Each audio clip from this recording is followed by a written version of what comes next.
मेरे सबसे अच्छे दोस्त ने मुझे म्यांमार बॉर्डर बुलाकर धोखा दे दिया, लेकिन वहाँ पहुंचकर मुझे पता चला कि वहाँ की बॉस मेरी ही गर्लफ्रेंड थी। शुरुआत में उसने मेरी हर बात मानी, लेकिन आखिर में मुझे कुत्ते की तरह लोहे के पिंजरे में बंद कर दिया गया। मैंने भागने की हर कोशिश की, लेकिन आखिर में भागने में फेल हो गया और मुझे टॉर्चर करके मार डाला गया। लेकिन जब मैंने दोबारा आंखें खोली तो मैं उस दिन वापस आ चुका था जिस दिन पहली बार इस आर्ट में आया था। हम कंपनी पहुंच चुके, अब बस खूब पैसा कमाना है। मैंने ऊपर देखा, वही ऊंची दीवारें, वही पार्क और सामने वही जाना पहचाना इंसान। सब कुछ पहले जैसा ही था। धीरे धीरे खुलते उस गेट को देखकर मैं अपने अंदर भागने की इच्छा को बड़ी मुश्किल से दबा रहा था। पिछली जिंदगी में भी इसी वक्त मुझे एहसास हुआ था कि जाओ बुजू ने मुझे धोखा दिया है। गेट खुलते ही मैं पूरी ताकत से बाहर भागा था, लेकिन आखिर में पकड़ा गया। उसने वही मुझे कई थप्पड़ मारे और लोगों से मुझे वाटर जेल में फेंकवा दिया। मैंने वहाँ 3 दिन और 3 रातें बिताई और जब मैं पूरी तरह टूट चुका था तभी मेरे कानों में एक साफ इलेक्ट्रॉनिक आवाज गूंजी, होस्ट डरिए मत, सिस्टम हमेशा आपके साथ रहेगा। होस्ट कृपया अपना वेलकम गिफ्ट रिसीव कीजिए। मैं गिफ्ट रिसीव करने ही वाला था कि जाओ बुजू ने अचानक मेरे कंधे को पकड़ लिया। जल्दी चल, इतना सुस्त मत बन, मैं तुझे बता रहा हूँ। कंपनी में आने के बाद बॉस जो बोले वही करना। उस वक्त मैं उससे भिड़ने की हिम्मत नहीं करवाया, इसलिए सिर्फ मासूम बनने का नाटक करते हुए सिर हिला दिया। जब जाओ बुजू लगातार कंपनी के बारे में बोले जा रहा था, मैं बाहर से ध्यान से सुनने का नाटक कर रहा था, लेकिन मन ही मन बोला गिफ्ट रिसीव करो, रिवॉर्ड। होस्ट को दुनिया भर के सोशल ऑर्गेनाइजेशन मेंबर्स की कॉन्टैक्ट बुक मिली, रिवॉर्ड। होस्ट को दुनिया की 7000 से ज्यादा लैंग्वेजेस का मास्टरी स्किल मिला, रिवॉर्ड। होस्ट को सुपर स्ट्रॉन्ग बॉडी और अल्टीमेट फाइटिंग स्किल्स मिले, रिवॉर्ड। होस्ट को सुपर इनविंसिबल कंसंट्रेटेड डीबीवी की एक बॉटल मिली। इतने शानदार रिवॉर्ड्स देकर होस्ट खुश है ना? खुश किस बात का? पैसे कहाँ हैं? तुम तो गॉड लेवल रिच सिस्टम होने वाले थे, फिर पैसा कहाँ है? इस वक्त मुझे सिर्फ पैसे चाहिए थे, क्योंकि इस नरक जैसी जगह में सिर्फ ऐसा ही जान बचा सका था। लेकिन सिस्टम बोला मैं गॉड लेवल रिच सिस्टम जरूर हूँ, लेकिन बेवकूफ नहीं। पैसे आपको खुद कमाने होंगे, लेकिन चिंता मत कीजिए, जब तक मैं हूँ आप जितना चाहें उतना पैसा कमा सके। ये सुनकर मुझे थोड़ी राहत मिली। मुझे पैसा भी कमाना था और बदला भी लेना था। पिछली जिंदगी में जिन्होंने मुझे तकलीफ दी थी, मैं उन सबको ऐसी मौत दूंगा कि उनका नाम और निशान मिट जाएगा। सबसे पहला नंबर जाओ बुजू का था। जल्दी ही मुझे ऑफिस में ले जाया गया। वाह, इस बार तो नया माल पकड़ लाए हो। ये है कस्टमर सर्विस डिपार्टमेंट के टीम लीडर जाओ देजू। ये इंसान अगर राख भी बन जाए तब भी मैं इसे पहचान लूंगा। पिछली जिंदगी में मैं इसके नीचे काम करता था, परफॉर्मेंस नहीं ला पाया तो इसने मुझे बहुत मारा था, लेकिन इस जिंदगी में मैं इसे इतनी आसानी से नहीं छोड़ूंगा। वे लड़के, तेरी नजरें तो मुझे खा जाने जैसी हैं। जाओ देजू ने हाथ बढ़ाकर मुझे पकड़ना चाहा, लेकिन रिफ्लेक्स में मैंने उसका हाथ पकड़ लिया और हल्का सा जोर लगाया। वो तुरंत चीख पड़ा, जल्दी छोड़, मेरी हड्डी टूट जाएगी। जाओ देजू ने मुझे मारने के लिए हाथ उठाया तो मैंने तुरंत उसका हाथ छोड़ दिया और डरने का नाटक करते हुए जाओ बुजू के पीछे छिप गया। तुम्हारी बॉडी इतनी कमजोर है क्या? मेरे भाई ने तो बस हल्के से हाथ पकड़ा था। तुम्हारा ये भाई आम इंसान नहीं लगा, उसकी ताकत से तो वो अकेले एक बैल उठा सका है। ठीक है, ड्रामा बंद करो, इसका ज्वाइनिंग प्रोसेस पूरा करो और इसे एंटरटेनमेंट डिपार्टमेंट में भेज दो। एंटरटेनमेंट डिपार्टमेंट का नाम सुनते ही पिछली जिंदगी के डरावने सीन मेरी आंखों के सामने आने लगे। वो जगह असल में एक गंदा प्लेजर हॉल था जहाँ लोगों को पूरी तरह निचोड़ लिया जाता था और आखिर में उनका अंजाम बिग फार्म होता था। मैं एंटरटेनमेंट डिपार्टमेंट में नहीं जाऊंगा, मुझे कस्टमर सर्विस डिपार्टमेंट में जाना है। शेंगलिंग, क्या तुम पागल हो? एंटरटेनमेंट डिपार्टमेंट का सुपरवाइजर मैं हूँ। अगर तुम मेरे साथ रहोगे तो मैं तुम्हें प्रोटेक्ट कर सकता हूँ। मैं यहाँ हजारों किलोमीटर दूर सिर्फ बड़ा पैसा कमाने आया हूँ। सुना है कस्टमर सर्विस डिपार्टमेंट सबसे ज्यादा पैसा कमाता है, इसलिए मैं वहीं जाऊंगा। जैसे ही जाओ देजू ने सुना कि मैं कस्टमर सर्विस डिपार्टमेंट में जाना चाहता हूँ, वो तुरंत मुझे लेकर ज्वाइनिंग कराने लगा और लगातार मेरी तारीफ करता रहा कि मेरी सोच बड़ी है और मेरा विजन बहुत बड़ा है। लेकिन उसके दिमाग में क्या चल रहा था मैं अच्छी तरह जानता था। ज्वाइनिंग करते वक्त मुझसे जबरदस्ती स्लेव कॉन्ट्रैक्ट साइन करवाया गया। मेरा फोन, आईडी कार्ड और पासपोर्ट सब छीन लिया गया और बेंग खड़ा जाओ देजू मुझे देकर ताने मारने लगा। बाद में रोते हुए मेरे पास मदद मांगने मत आना, इतना कहकर वो मुड़कर चला गया। जैसे ही मुझे प्रोटेक्ट करने वाला कोई नहीं रहा, जाओ देजू फिर से अकड़ में आ गया। घुटनों पर बैठ और मेरे जूते चाट, फिर मैं तेरी बदतमीजी माफ करूंगा। बकवास बंद करो, जल्दी मुझे एक कंप्यूटर दो, मुझे पैसा कमाना शुरू करना है। मैं इसलिए इतना जल्दी कर रहा था क्योंकि सिस्टम ने इमरजेंसी नोटिफिकेशन दिया था कि 10 बिलियन वैल्यू का एक बड़ा डील डिटेक्ट हुआ। कमाल है, तूने मेरी बात काटने की हिम्मत कैसे की? इस महीने हमारे ग्रुप का टारगेट पूरा हुआ या नहीं? सिर्फ 1 हफ्ता बचा है, अगर टारगेट पूरा नहीं हुआ तो सजा मिलेगी। जाओ देजू के चेहरे पर शौक साफ दिख रहा था। उसे देखकर मुझे समझ आ गया कि उसका टारगेट अभी तक पूरा नहीं हुआ है। मेरे पास तुम्हारे साथ टाइम वेस्ट करने का वक्त नहीं है, जल्दी करो, मुझे पैसा कमाना है, अभी इसी वक्त काम शुरू करना है। मुझे इतना उत्साहित देकर जाओ देजू ने मुझे परेशान करना बंद कर दिया और मुझे ऑफिस की तरफ ले गया। ऑफिस के अंदर हर कोई पूरी मेहनत से काम कर रहा था। उनके पैर तक वर्क स्टेशन से जंजीरों में बंधे हुए थे। मैं अपनी सीट पर जाकर बैठ गया और सिस्टम स्क्रीन पर दिख रहे फोन नंबर को देखने लगा। सिस्टम बोला, होस्ट ये जापान की यामागुची ग्रुप के बॉस का नंबर है, उसे तुरंत हथियारों की एक बड़ी खेप चाहिए। आप बस कॉल कीजिए और मेरे बताए अनुसार बात कीजिए, आपको ये 10 बिलियन मिल जाएंगे। मैंने गहरी सांस ली और नंबर डायल किया। जल्दी ही कॉल कनेक्ट हो गई। फोन की दूसरी तरफ एक मिडिल एज आदमी की आवाज आई। अगले ही पल सिस्टम स्क्रीन पर प्रॉम्प्ट आया और मैंने तुरंत फ्लुएंट जापानीज में उससे बात करना शुरू कर दिया। आसपास के लोग शॉक होकर मुझे देखने लगे। जाओ देजू गुस्से में मेरी तरफ बढ़ा, ये क्या कर रहा है तू? लेकिन वो मेरी बात सुनकर वहीं जम गया। इसके बाद मैं फिर फोन पर बात करने लगा। सब कुछ स्मूथ रहा। मेरी और उस बॉस की काफी अच्छी बातचीत हुई और मैंने उसे बैंक अकाउंट नंबर दे दिया। अगले ही पल मेरी स्क्रीन पर दिखा कि उस कार्ड में 10 बिलियन येन ट्रांसफर हो चुके हैं। जाओ देजू स्क्रीन को घूरते हुए एक्साइटमेंट में अपना मुंह पकड़कर खड़ा रह गया। जैसे ही मैंने कॉल काटी वो खुद को रोक नहीं पाया। 10 बिलियन, ये नया लड़का 10 बिलियन कमा लाया। पूरा ऑफिस शॉक में था। जाओ देजू खुशी से नाचने लगा जैसे पैसा उसके पॉकेट में आने वाला हो। ये खबर जल्दी ही पीछे बैठे असली बॉस तक पहुंची और आधे घंटे के अंदर वो कस्टमर सर्विस डिपार्टमेंट में आ गया। जैसे ही मैंने उस हिडन बॉस को देखा मेरी आंखें सिकुड़ गईं। वो वही इंसान था जिस पर मैंने सबसे ज्यादा भरोसा किया था। जब वो मेरे सामने आई तो मेरा दिल जोर से धड़क उठा। लिन नियन शू के खूबसूरत चेहरे पर एक प्रोफेशनल स्माइल थी। वो मुझे ऐसे देख रही थी जैसे मैं कोई अजनबी हूँ। सुना है कोई नया आदमी आते ही 10 बिलियन येन का डील कर गया। जी लिन बॉस, बिल्कुल सही, यही है वो नया लड़का। नाम है शेंग लिन। पिछली जिंदगी में उसने मुझे बताया था कि उसका नाम सू शाओयू है। वो एक अनाथ लड़की है जिसका कोई सहारा नहीं। जब मैं सबसे बुरे हाल में था उसने मुझे जगह दी, काम दिया, अपनापन दिया। लेकिन अब पता चला कि उसका नाम तक नकली था। लिन नियन शुए मेरे सामने आकर ऊपर से मुझे देखने लगी। नया आदमी, तुम में टैलेंट है, अच्छे से काम करो, पार तुम्हारे साथ बुरा नहीं करेगा। वो मुड़कर जाने लगी। तभी मैंने अचानक कहा, लिन बॉस, मैं पहले एक लड़की को जानता था, वो बिल्कुल आपकी तरह दिखी थी। उसने अपना नाम सू शाओयू बताया था। लिन नियन शू के कदम रुक गए, हवा जैसे जम गई हो। वो धीरे धीरे मुड़ी और उसकी आंखों में एक ऐसा इमोशन था जिसे मैं समझ नहीं पाया। वो धीरे से बोली, दुनिया में एक जैसे दिखने वाले बहुत लोग होते हैं, अच्छे से काम करो और ज्यादा मत सोचो। वो चली गई, लेकिन मुझे पता था कि मेरी बात उसके दिल में एक बीज बो चुकी है। पिछली जिंदगी में उसने मुझे कुत्ते की तरह इस्तेमाल किया था, लेकिन इस जिंदगी में मैं उसे वही दर्द महसूस करवाऊंगा जब सबसे भरोसेमंद इंसान धोखा दे रहा है। टिंग, सिस्टम नोटिफिकेशन आया। होस्ट की इमोशनल स्टेट में बदलाव डिटेक्ट हुआ है। फ्रेंडली रिमाइंडर, आपका डीडीसी अभी भी बैग में रखा है। क्या तुम्हारा सिस्टम थोड़ा बवर्ड नहीं है? Thanks for the compliment. मुझे 8 लोगों वाले डॉर्मेटरी रूम में भेज दिया गया। ऊपर नीचे वाले बेड अंधेरा और गीला कमरा, दीवारों पर फफूंदी लगी हुई थी। रूम में रहने वाले बाकी 5 लोग मुझे अजीब नजरों से देखने लगे। नया लड़का, सुना है आज तूने 10 बिलियन का डील किया। झूठ बोल रहा होगा, इसे इग्नोर करो। नए लोग हमेशा बड़ी बड़ी बातें करते हैं, कुछ दिनों बाद खुद रोएगा। मैंने कुछ नहीं कहा और अपने बेड पर चढ़ गया। जैसे ही लेटा, सिस्टम ने फिर नोटिफिकेशन दिया। वो 3 लोग, नीचे वाले 2 और सामने वाला एक। होस्ट को सलाह दी जाती है कि फोन बुक फंक्शन इस्तेमाल करके म्यांमार मिलिट्री को इस वार की शिकायत करें और मौके का फायदा उठाकर भाग जाएं। नहीं, अभी भागना उनके लिए बहुत आसान होगा। मैं पूरे पार को खत्म करूंगा और जिन्होंने मुझे दर्द दिया है उन्हें इसकी कीमत चुकानी पड़ेगी। मैंने आंखें बंद की और पिछली जिंदगी की यादें फ्लड की तरह लौट आई। वाटर जेल में दम घुटने का दर्द, इलेक्ट्रिक शॉक की जलन और एक फार्म में सुअरों के साथ हेंके जाने की बेइज्जती। इस जिंदगी में मैं उनसे हर दर्द का कई गुना बदला लूंगा। हेलो, क्या ये Myanmar human trafficking control office है? मैं कार की शिकायत करना चाहता हूँ। अगली सुबह जैसे ही मैं वर्क स्टेशन पर पहुंचा, जाओ देजू खुशामद भरी स्माइल के साथ मेरे पास आया। लिन भाई, पानी पीजिए। आज अगर कोई बड़ा डील हो तो अपने भाई को भी साथ ले लेना। जाओ टीम लीडर, कल तो आप मुझे जूते चाटने बोल रहे थे ना? मेरी जुबान खराब थी, मैं अंधा था। लाइन भाई, आप बड़े दिल वाले इंसान हैं। उसकी ये शक्ल देखकर मुझे सिर्फ घिन आ रही थी। पिछली जिंदगी में यही आदमी मुझे मारता था, गालियां देता था और बचा हुआ खाना खाने पर मजबूर करता था, लेकिन अब वही कुत्ते की तरह दुम हिला रहा था। ठीक है, मुझे कंप्यूटर दो, मुझे काम करना है। मैंने सिस्टम खोला तो नया मिशन सामने आया, नया डील आया है। कुछ लोगों को हथियारों की खेप चाहिए, वैल्यू 200 मिलियन है और मेन कॉन्टैक्ट का नाम डॉन किहोटे है। ये नाम इतना जाना पहचाना क्यों लग रहा है? जान पहचान छोड़ो, बस कॉल करो। मैंने गहरी सांस ली और नंबर डायल किया। इस बार मैंने फ्लुएंट इंग्लिश में बात की और आसपास के लोग फिर से शौक में पड़ गए। ये आखिर कौन सा मॉन्स्टर है? आधे घंटे बाद 200 मिलियन यूरो अकाउंट में आ गए और पूरा ऑफिस पागल हो गया। 200 मिलियन यूरो के भगवान! लेकिन मुझे पता था ये तो सिर्फ शुरुआत है। मैं इसी पैसे से इस नरक जैसी जगह में अपनी ताकत खड़ी करूंगा। 200 मिलियन यूरो वाले डील ने पूरे बार को हिला दिया और 1 घंटे के अंदर लिन नियन शू फिर से कस्टमर सर्विस डिपार्टमेंट में आ गई। शेंग लिन, मेरे ऑफिस में आओ। उसकी आवाज ऐसी थी जिसे मना नहीं किया जा सकता था। मैं उसके पीछे लग्जरी ऑफिस में गया और उसने मुझे बैठने का इशारा किया। तुम आखिर हो कौन? एक ऐसा इंसान जो पैसा कमाना चाहता है। कोई आम इंसान 7000 से ज्यादा लैंग्वेजेस नहीं जान सका, न यामागुची ग्रू को जान सका है और ना ही माफिया के साथ बिजनेस कर सका है। लिन बॉस, आप भी तो सू शाओयू नहीं है। सही कहा ना? कमरे की हवा फिर जम गई। लिन नियन शुए का चेहरा बदल गया। अब वो खतरनाक लग रही थी। तुम आखिर जानते क्या हो? मैं जानता हूँ कि 3 साल पहले आप चाइना गई थी। वहाँ आपकी मुलाकात शेंग लिन नाम के आदमी से हुई थी। उसने आपको अपनी जिंदगी बचाने वाली समझा था, लेकिन आखिर में आपने उसे एक फार्म में बंद कर दिया। लिन नियन शुए अचानक खड़ी हो गई। उसका चेहरा पूरी तरह सफेद पड़ चुका था। तुम आखिर हो कौन? मैं कौन हूँ ये इंपॉर्टेंट नहीं है। इंपॉर्टेंट ये है कि मिस लिन, मैं आपसे एक डील करना चाहता हूँ। लिन नियन शुए ने मेरी तरफ देखा। उसकी आंखों में पहली बार डर दिखाई दिया। कैसी डील? मुझे इस पूरे बार की मैनेजमेंट पावर चाहिए। तुम पागल हो गए हो? मैं पागल नहीं हूँ। मैं इस पूरे बार की अर्निंग 10 गुना बढ़ा सका हूँ। मैं दुनिया भर के बड़े नेताओं को हमारा क्लाइंट बना सका हूँ। मैं इस बार को अंडरग्राउंड से आधा लीगल लेवल तक ले जा सका हूँ। इसके बदले में यहाँ हर फैसला मेरा होगा। मैं तुम पर भरोसा क्यों करूँ? मैंने अपना फोन निकाला और सिस्टम स्क्रीन खोल दी। उस पर अनगिनत नंबर्स दिखाई दे रहे थे। ये दुनिया भर के अमीर लोगों और माफिया बॉसेस के प्राइवेट नंबर्स थे। यहाँ तक कि तुम्हारे बार के पीछे छिपे असली सपोर्टर म्यांमार बॉर्डर आर्मी के जनरल मिन आउंग का नंबर भी था। लिन नियन शुए का चेहरा पूरी तरह बदल गया। जनरल मिन आउंग इस बार का असली मालिक था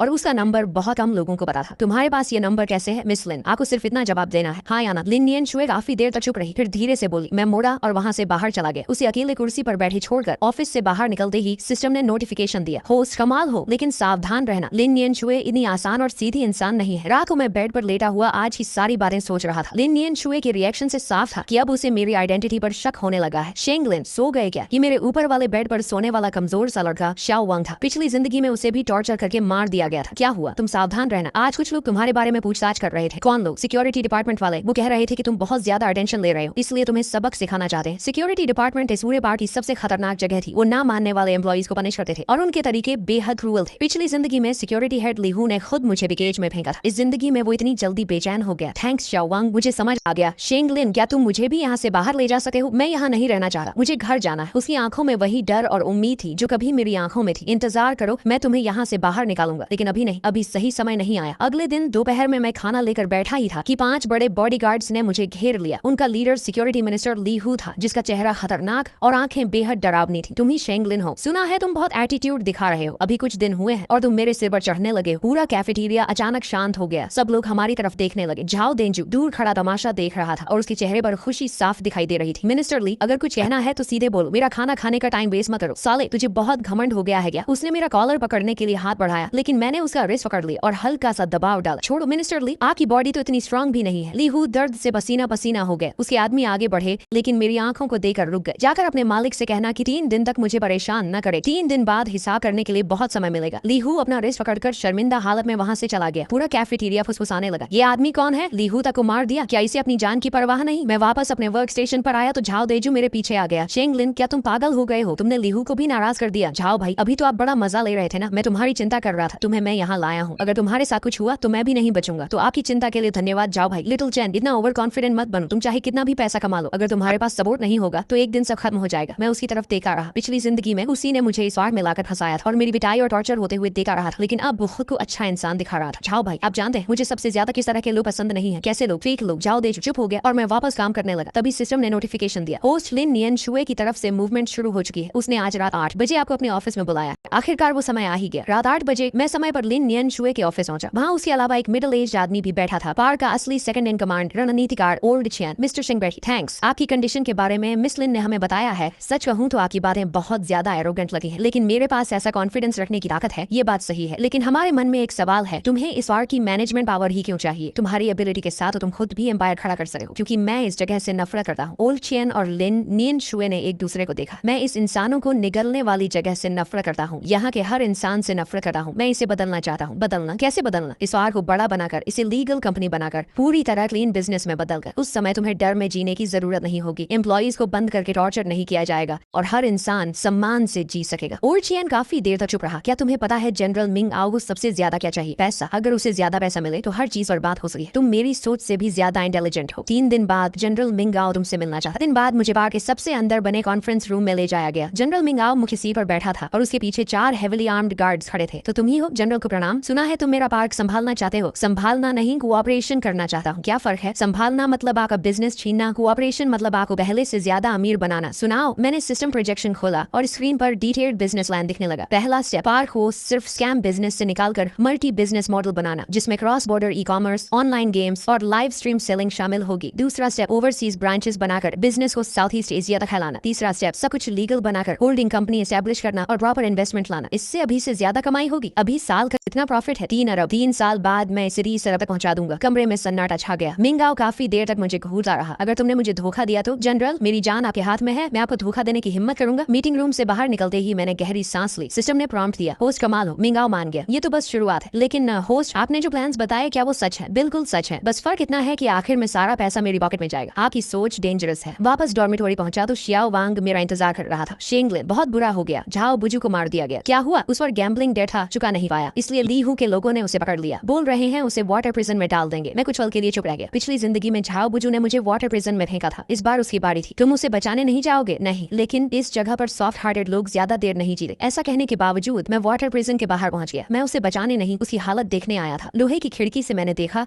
झाओ बुजू गंदे पानी में गर्दन तक डूबा कांप रहा था। उसके होंठ नीले पड़ चुके थे। मुझे देखते ही उसकी आंखें चमक उठी। शेंगलिन, शेंगलिन, मुझे बचा लो प्लीज। झाओ बुजू, याद है पिछली जिंदगी में मैं भी ऐसे ही तुमसे मदद की भीख मांग रहा था। क्या? शेंगलिन, तुम क्या कह रहे हो? कुछ नहीं, बस ये बताने आया हूँ कि कर्मा हमेशा लौट कर आता है। मैं मुड़कर जाने लगा तो वो पागलों की तरह चिल्लाया, शेंगलिन, मैं गलत था, मुझे तुम्हें यहाँ नहीं लाना चाहिए था। मेरे बूढ़े माँ बाप हैं, बच्चे हैं, मुझे एक मौका दे दो। झाओ बुझो, मैं तुम्हें एक चांस देता हूँ। बताओ मुझे यहाँ कौन लाया था? लिन मैडम, लिन नियनश्वेन, उसने कहा था तुम्हारे अंदर वो चीज है जो उसे चाहिए। मैं सीधे लिन नियनश्वे के ऑफिस में घुस गया। वो फाइल्स देख रही थी। मुझे देखकर उसकी भौहें सिकुड़ गई। किसी ने तुम्हें नॉक करना नहीं सिखाया? लिन नियनश्वे, मेरे अंदर ऐसी कौन सी चीज है जो तुम्हें चाहिए? उसके हाथ रुक गए। तो आखिर तुम पूछ ही बैठे। शेंगलिन, अब जब बात यहाँ तक आ गई है तो मैं सच पाऊंगी। 3 साल पहले मुझे खबर मिली थी कि शेंगलिन नाम के आदमी के पास एक सीक्रेट है। ऐसा सीक्रेट जिसकी कीमत दुनिया से भी ज्यादा है। कौन सा सीक्रेट? एक सिस्टम, ऐसा सिस्टम जो इंसान को कुछ भी करने लायक बना देता है। मेरा दिल जोर से धड़कने लगा। तुम्हें इसके बारे में कैसे पता? क्योंकि 30 साल पहले भी एक आदमी के पास पास ऐसा सिस्टम था, उसका नाम था शेंग तियान। मैं वहीं जम गया। शेंग तियान वो मेरे दादाजी का नाम था। मेरे पिता और तुम्हारे दादाजी पार्टनर थे, दोनों मिलकर सिस्टम की मदद से बिजनेस करते थे, लेकिन बाद में तुम्हारे दादाजी ने उन्हें बिट्रे कर दिया और सिस्टम लेकर गायब हो गए। मरने से पहले मेरे पिता ने कहा था कि किसी भी कीमत पर शेंग परिवार के वारिस को ढूंढकर हमारी चीज वापस लानी है। तो तुम मेरे करीब सिर्फ सिस्टम के लिए आई थी? हाँ, लेकिन बाद में मुझे पता चला कि सिस्टम तुम्हारे पास नहीं है, इसीलिए मैंने तुम्हें बंद करवा दिया ताकि शायद टॉर्चर से सिस्टम बाहर आ जाए, लेकिन तुम मर गए। वो इतनी शांति से ये सब कह रही थी जैसे किसी मामूली बात का जिक्र कर रही हो। तुम्हें पता है मैं कितनी दर्दनाक मौत मरा था? मुझे पता है, लेकिन शेंग लिन, इस जगह पर सॉफ्ट हार्टेड लोग ज्यादा नहीं जीते। ये बात तुमने खुद कही थी। मैं अचानक हंस पड़ा। तुम सही कहती हो, इसलिए लिन नियंशवे, अब हमारा हिसाब बराबर है। अगले 1 महीने में मैंने पार्क में बड़े बदलाव शुरू कर दिए। प्लान के मुताबिक पार्क का नाम बदलकर Myanmar cross border e commerce industrial park कर दिया गया। ऊपर से सब लीगल बिजनेस दिखा था, लेकिन अंदर अभी भी ग्रे बिजनेस चलता था, बस उसका हिस्सा बहुत कम कर दिया गया था। पोस्ट इस महीने की रिपोर्ट, लीगल बिजनेस से 50 मिलियन प्रॉफिट, ग्रे बिजनेस से 200 मिलियन, टोटल 250 मिलियन। मिंगाओ बहुत खुश है। शियाओ वांग और बाकी लोग, शियाओ वांग को लीगल बिजनेस ग्रुप में शिफ्ट कर दिया गया है। अब वो कस्टमर सर्विस सुपरवाइजर है, मंथली सैलरी 20,000। बाकी जिन लोगों को आपने प्रोटेक्ट किया था उन्हें भी सेफ जॉब्स दे दी गई है। मैं खिड़की के बाहर देखने लगा। पार्क की ऊंची दीवारें अभी भी थी, लेकिन कम से कम अब अंदर के लोगों को मार खाने, बंद होने या बेचे जाने का डर नहीं था। बॉस अब आगे क्या? लिन नियनशवे पर नजर रखो, वो अभी शांत है, रोज ऑफिस वर्क संभाल रही है, कोई एबनॉर्मल एक्टिविटी नहीं, लेकिन सिस्टम ने डिटेक्ट किया है कि वो सीक्रेटली मिंग आओ से कांटेक्ट में है। मुझे पता है वो क्या चाहती है। वो चाहती है कि मैं पार्क को बड़ा कर दूं और फिर मुझे रास्ते से हटाकर सब खुद ले ले। मैं सीधे उसके ऑफिस में गया। लिन नियनशवे, तुम्हारे और मिंग आओ के बीच क्या चल रहा है मुझे सब पता है। तुम चाहती हो कि मैं पार्क को बड़ा करूं और फिर तुम दोनों मिलकर मुझे बाहर निकाल दो, सही? शेंग लिन, तुम सच में बहुत ज्यादा स्मार्ट हो, इतना स्मार्ट की डर लगा है। मैं तुम्हें ब्लेम नहीं करता, अगर मैं तुम्हारी जगह होता तो शायद यही करता। तो आज यहाँ क्यों आए हो? मुझे मारने? मारना वो तो बहुत आसान पनिशमेंट होगी। मैं चाहता हूँ कि तुम अपनी आंखों से देखो कि जो चीजें तुम्हारी होनी चाहिए थी वो एक एक करके मैं कैसे छीनता हूँ। लिन नियनशवे का चेहरा बदल गया। आज से तुम इस पार्क की इंचार्ज नहीं हो। मैं मिंग आओ से कहूंगा कि तुमने पार्क का पैसा गबन किया है और इन्वेस्टिगेशन तक तुम्हें सस्पेंड किया जाता है। वो तुम्हारी बात मानेगा? हाँ, क्योंकि मैंने उसे ऐसे सबूत दिए हैं जिन्हें वो इग्नोर नहीं कर सका। मिंग आओ अकाउंट बुक्स देख रहा था और उसका चेहरा गुस्से से भरा था। लिन नियनशवे, इन अकाउंट्स के बारे में क्या कहना है? जनरल, ये फेक है, ये सब फोर्ज्ड है। सच या झूठ इन्वेस्टिगेशन में पता चल जाएगा। गार्ड्स, इसे ले जाओ और पूरी जांच करो। लिन नियनशवे को घसीट कर ले जाया जा रहा था, लेकिन उसकी नजरें अब भी मुझ पर टिकी थी। तुम इसका पछतावा करोगे। मुझे सबसे ज्यादा पछतावा पिछली जिंदगी में तुम पर भरोसा करने का है। लिन नियनशवे को उसी वाटर प्रिजन में बंद कर दिया गया जहाँ उसने न जाने कितने लोगों को डाला था। मैं बाहर खड़ा उसकी हालत देख रहा था। देख लिया? हाँ, देख लिया। लिन नियनशवे, पता है मुझे तुम्हारा शुक्रिया अदा करना चाहिए। किस लिए? इसलिए कि तुमने मुझे सिखाया कि इस दुनिया में इंसान सिर्फ खुद पर भरोसा कर सका है। लिन नियनशवे को बंद हुए तीसरा दिन था जब ली हु अचानक लोगों के साथ मेरे ऑफिस में घुस आया। शेंग लिन, जनरल तुम्हें बुला रहा है। क्यों? जाकर पता चल जाएगा। उसके चेहरे को देखकर मुझे समझ आ गया कुछ गड़बड़ है। तभी सिस्टम ने वार्निंग दी। वार्निंग, टारगेट इमोशंस एबनॉर्मल हैं, 80% प्रोबेबिलिटी है कि वे आपके खिलाफ कदम उठाएंगे। क्या वो मुझे मारना चाहते हैं? लिन नियनशवे ने सब कबूल कर लिया है। उसने कहा है कि असली खतरा आप है। अगर आपको जिंदा छोड़ा गया तो एक दिन आप जरूर कंट्रोल ले लेंगे। चलो जल्दी। ली विभागाध्यक्ष, क्या तुम्हें पूरा यकीन है कि तुम मुझे वहाँ ले जाना चाहते हो? चुपचाप चल। मैं उठकर उसके पीछे चल पड़ा। कॉरिडोर से गुजरते वक्त मेरी नजर शियाओ वांग पर पड़ी। उसने हल्का सा सिर हिलाया। मीटिंग रूम में मिंग आओ मुख्य सीट पर बैठा था और चारों तरफ गार्ड्स खड़े थे। लिन नियनशवे भी वही थी और उसके चेहरे पर जीत की मुस्कान थी। शेंग लिन, किसी ने मुझसे कहा है कि तुम मेरी जगह लेना चाहते हो, तो आप क्या सोचते हैं? अगर मैं उसकी बात मानता तो तुम्हें यहाँ बुलाता नहीं, सीधे मरवा देता। आप काफी स्मार्ट है, इसीलिए मैं तुम्हें एक मौका दे रहा हूँ। अपनी लॉयल्टी साबित करो। कैसे? इसे मार दो। उसने उंगली लिन नियनशवे की तरफ कर दी। उसकी मुस्कान तुरंत गायब हो गई। जनरल, तुम दोनों में से सिर्फ एक ही जिंदा रहेगा। शेंग लिन, फैसला तुम करो। मैंने लिन नियनशवे की तरफ देखा। पहली बार उसकी आंखों में असली डर दिखाई दे रहा था। जनरल, अगर मैं इसे मार दूं तो क्या आप मुझ पर भरोसा करेंगे? करूंगा। ठीक है। मैं उसकी तरफ पढ़ने लगा। वो पीछे हटी गई। शेंग लिन, तुम मुझे नहीं मार सकते। मैं तुम्हारे दादाजी का सीक्रेट जानती हूँ। कौन सा सीक्रेट? तुम्हारे दादाजी ने मेरे पिता को बिट्रे नहीं किया था, बल्कि मेरे पिता उन्हें मारना चाहते थे, इसलिए वो सिस्टम लेकर भाग गए। वो सिस्टम शुरू से तुम्हारे परिवार का था। मैं कुछ पल के लिए जड़ हो गया। मरने से पहले मेरे पिता ने कहा था कि शेंग परिवार के वारिस को ढूंढकर सिस्टम वापस लाना, इसलिए नहीं कि वो उनका था, बल्कि इसलिए कि उन्हें डर था शेंग परिवार उनसे बदला लेगा। पुरानी बातें मुझे इंटरेस्टिंग नहीं लगती। जनरल, मैं इसे मार सकता हूँ, लेकिन इसके बाद आप मेरे साथ क्या करेंगे? सच कहूँ तो तुम दोनों में से किसी पर भी मुझे भरोसा नहीं। मैं हंस पड़ा। जनरल, आप सच बोलते हैं, इसलिए मैं भी साफ कह देता हूँ, मुझे भी आप पर भरोसा नहीं। जैसे ही उसकी बात खत्म हुई, बाहर अचानक अलार्म बजने लगा। एक गार्ड भागा हुआ अंदर आया। बुरा हो गया, बाहर मिलिट्री कॉन्वॉय आ गया है। मैंने खिड़की से बाहर देखा। दर्जनों मिलिट्री ट्रक स्वार की तरफ बढ़ रहे थे। उन गाड़ियों पर म्यांमार सेंट्रल गवर्नमेंट का झंडा लगा हुआ था। जनरल, मैंने कहा था कि 3 साल में आपको 3 बिलियन कमा कर दूंगा, लेकिन मैंने ये भी कहा था कि मैं इस वार से नफरत करता हूं, इसलिए मैंने आपकी तरफ से एक फैसला कर लिया। पाक को म्यांमार गवर्नमेंट को सौंप दिया, बदले में स्पेशल पार्डन लिया है। वे हम सबको मार देंगे। नहीं, मैंने सारी कंडीशन तय कर ली है। अगर आप पाक सौंप दें, सारे सबूत दे दें और इन्वेस्टिगेशन में कोऑपरेट करें तो आपको सिर्फ 3 साल की सजा होगी। उसके बाद विदेश जाकर सेटल हो सके तुम, क्योंकि अब आपके पास कोई और ऑप्शन नहीं है। पार्क का बड़ा गेट धीरे धीरे खुला। सेंट्रल गवर्नमेंट आर्मी अंदर घुस आई। सारे एम्प्लॉइज को मैदान में इकट्ठा किया गया। हर किसी के चेहरे पर डर था। सभी लोग ध्यान दें, हम म्यांमार गवर्नमेंट फोर्सेस हैं। इस वक्त से यह park official officially government control में है। यहाँ मौजूद सभी एम्प्लॉइज को उनके घर वापस भेजा जाएगा। भीड़ में जोरदार शोर मचा। शियाओ वांग भागकर मेरे पास आया और मुझे कसकर पकड़ लिया। शेंग लिन, हम बच गए, हम सच में घर जा सकते हैं। हाँ, घर जा सकते हैं। मैंने भीड़ की तरफ देखा, मुझे झाओ बुझू दिखाई दिया। उसका पूरा शरीर भीगा हुआ था, लेकिन वो बच्चे की तरह हंस रहा था। ली हु जमीन पर सैनिकों के नीचे दबा पड़ा था। उसका चेहरा पूरी तरह सफेद पड़ चुका था। जाओ देजू कोने में बैठा कांप रहा था। मिस्टर शेंग लिन, कोऑपरेशन के लिए धन्यवाद। अग्रीमेंट के मुताबिक अब आप जा सकते। Thank you. मैं पार्क के मुख्य गेट से बाहर निकला और पीछे मुड़कर उस ऊंची दीवार को देखा। तेज धूप आंखों में चुभ रही थी, इसलिए मैंने आंखें हल्की सी खोल ली। कांग्रेचुलेशंस होस्ट, आपने फर्स्ट स्टेज मिशन कंप्लीट कर लिया है। रिवॉर्ड के तौर पर इन 100 मिलियन आपके अकाउंट में ट्रांसफर कर दिए गए हैं। System, thank you. You're welcome. System baby भी होस्ट के साथ मिलकर बहुत खुश है। लेकिन होस्ट, अब आगे क्या करने वाले हैं? घर वापस जाऊंगा। लेन यानश्वी की बात बार बार मेरे दिमाग में गूंज रही थी। सिस्टम शुरू से तुम्हारे परिवार का था, आखिर दादाजी के साथ क्या हुआ था? उनके पास सिस्टम कैसे आया और वो कहाँ है? होस्ट का नया लक्ष्य डिटेक्ट हो चुका है। सिस्टम अब होस्ट को शिंगटियान को ढूंढने में असिस्ट करेगा। New mission activated, journey to find your roots. इस मैनवा के बस इतने ही पार्ट्स आए हैं। जैसे ही इसका नेक्स्ट पार्ट आएगा, मैं उसका भी फुल एक्सप्लेनेशन लेकर आऊंगा। ऐसी ही दमदार मैनवा एक्सप्लेनेशन के लिए इट्स युवा चैनल को सब्सक्राइब कर